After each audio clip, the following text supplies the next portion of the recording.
러닝플러스 교육연구소는 이 땅 어디엔가 학교가 필요한 곳에 학교 건립을 꿈꿉니다. 여러분들의 구독과 좋아요는 큰 힘이 됩니다. 감사합니다. 자, 우리가 지금까지 그래프를 어떻게 배웠냐면 이렇게 되어지거나 이렇게 되어지거나, 그러니까 기울기가 있는 y는 ax 플러스 b라는 것을 우리가 배웠죠. a라는 건 기울기니까 지금까지는 기울기가 조금이라도 있는 것을 우리가 배웠어요. 근데 그래프에서는 이런 것만 있을까? 직선의 그래프가 이렇게 있는 건 아니죠. 이렇게 있는 것도 있을 것이고 이렇게도 있는 것이 있겠죠. 그렇죠? 그러면 이런 것들은 우리가 어떻게 해석을 해야 되고 식을 써야 될까? 이런 이제 그 고민이 되어지는 거죠. 그러면 한번 해봅시다. 이게 만약에 2,0이라고 지나는 점이라고 해요. 그러면 이렇게 지나는 이 점이라고 생각했을 때 이것은 우리가 어떻게 해야 될까? 이게 수직이라서 이 점도 2, 마이너스 2고 이 점도 2, 마이너스 3이라고 해볼게요. 그러면 이 두 점을 지나는 것이 둘 다 x가 같잖아. 그럼 기울기가 어떻게 될까? 기울기가 y는 ax 플러스 b라는 것인데 일단은 이 그래프는 b가 없죠. 그렇죠? b가 아예 없잖아. 없고 a는 없을까? 기울기는 x의 증가량보다 y의 증가량인데 y는 이렇게 증가됐지. 그렇죠? 변화가 있었죠.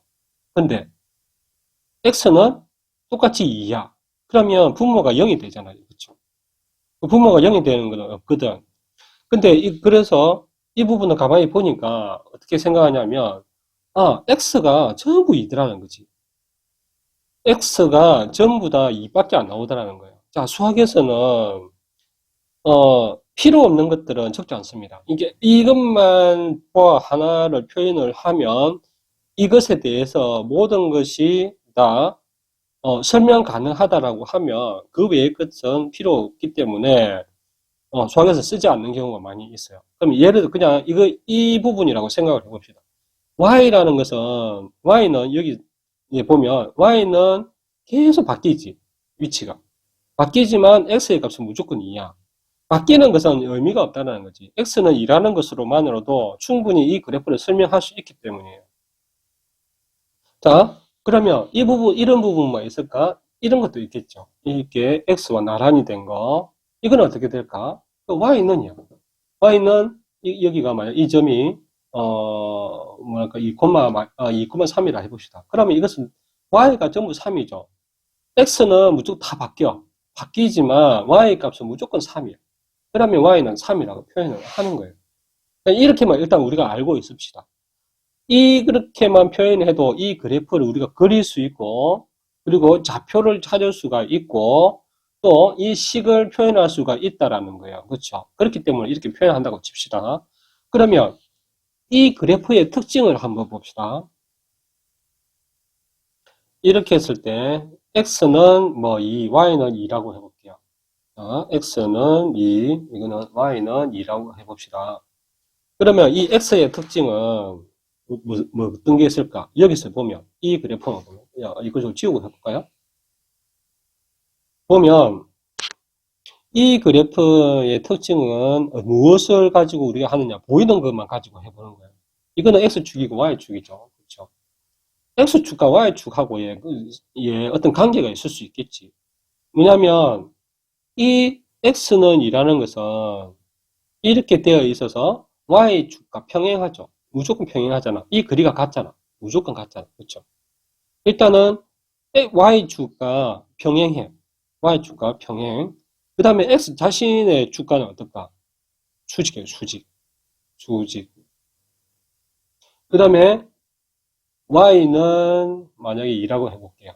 이거는 어떨까? x와 y를 비교를 해보는 거예요. y축과 수직이고요. x축과 평행이라는 우리 특징을 알 수가 있습니다. 그렇죠? 예. 이것을 우리가 어떻게, 문제에서 이제 나올까? 한번 고민을 해보는 게요. 어, 어, 어떤 점이, 2,3이라, 2,2라고 해볼게요. 2,2의 점을 지나는 직선이 y축과 평행하다라고 표현이 될 수도 있고 x축과 수직이다라고 표현을 할 수가 있다라는 거예요. y도 마찬가지지. 이 같은 경우는 만약에 뭐 2, 여기는 1,3이라고 해봅시다. 1,3이라는 점을 지나는 직선이 x축과 평행하였을 때라든지 y축과 수직이라는 말이 있다라고 하면 y는 2 이렇게 생각하면 되는 거예요. 이렇게 우리가 이 직선의 그래프를 이름을 지어주면 되는 거예요. 그렇죠? 생각을 해보면 되는 거죠. 그렇게 해서 이것이 나올 수가 있다라는 거예요.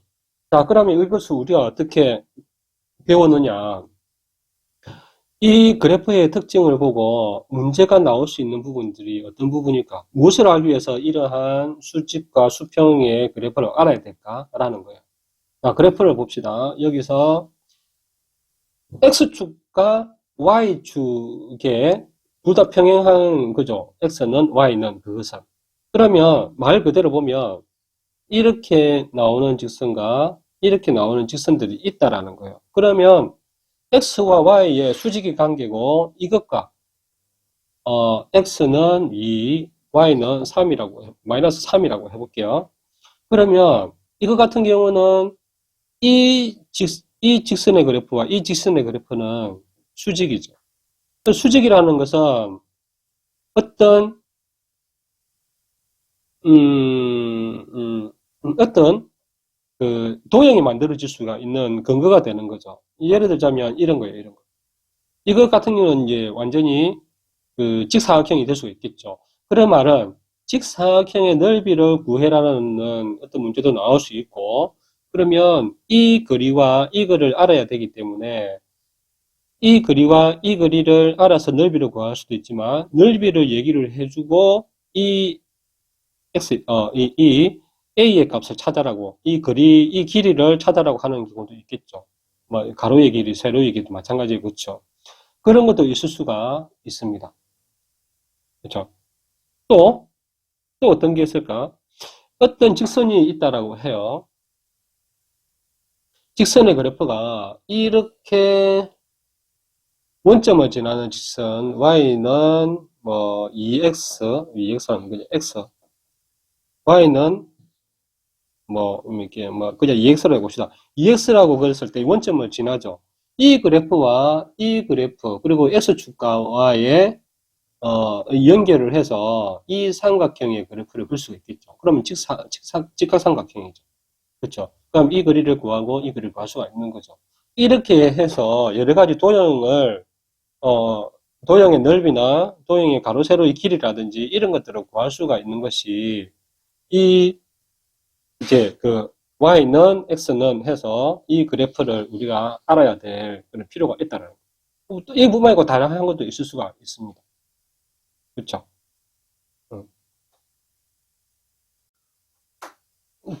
자, 그래프에서 이런 직선의 그래프가 있다고 해봅시다. 그랬을 때 이 그래프들이 만들어진 직사각형의 넓이를 구하라고 하는 거예요. 그러면 우리가 그래프를 나타낼 때 이제 여러 가지가 있었잖아요. 이렇게, 뭐 이렇게. 그렇죠? 그래서 이 기울기가 있는 것은 y는 이라는 것을 바꿔줬죠. 그렇죠? y는. 그리고 이 평행한 것은 기울기가 있던 것은 이렇게 표현을 해줬고 이 x와 y에 의해 평행한 것은 x는 얼마, y는 얼마라는 것으로 해줬어요. 그러면 그 말은 무슨 말이냐면은 어떤 식이 나와도 y의 개수가 1인 것으로 다 만들어주고 이것도 마찬가지 x의 개수가 1인 거, y의 개수가 1인 것으로 식으로 바꿔 주었을 때 그래프가 우리가 바로바로 이 식을 보고 그래프를 그릴 수가 예상을 할 수가 있다는 거예요. 이런 것들도 마찬가지라는 겁니다. 원래는 x는 뭐 2 이런 식으로 우리가 배웠는데 이렇게 나오다 하더라도 x는 이라는 것으로 바꿔줄 수가 있는 거예요. 이것은 y는 이라는 것으로 바꿔줄 수가 있는 거예요. 그렇죠? 그러면 이 그래프를 보면 x는 1이 될 것이고 이것은 x는 마이너스 3이 되겠죠. 그렇죠? 이것은 x는 5가 될 것이고 y는 마이너스 3이 될 거예요. 이런 식으로 바꿔주었을 때는 바꿔줄 수가 있는 거죠. 그랬을 때 이것을 그래프를 그리면 이제 된다는 거예요. x는 1, 그렇죠? 이렇게 그려질 거고, 또 x는 마이너스 3, 이렇게 그려지겠죠? 그 다음에 y는 5, 그러면 y는 마이너스 3. 이런 식으로 했을 때 이 사각형의 넓이가 나올 겁니다. 그러면 이 좌표들을 다 알 수가 있는 거죠. 그렇죠? 그랬을 때 이 넓이를 구할 수가 있는 거니까 이런 차원에서 여러분들이 이해하시면 좋을 것 같습니다.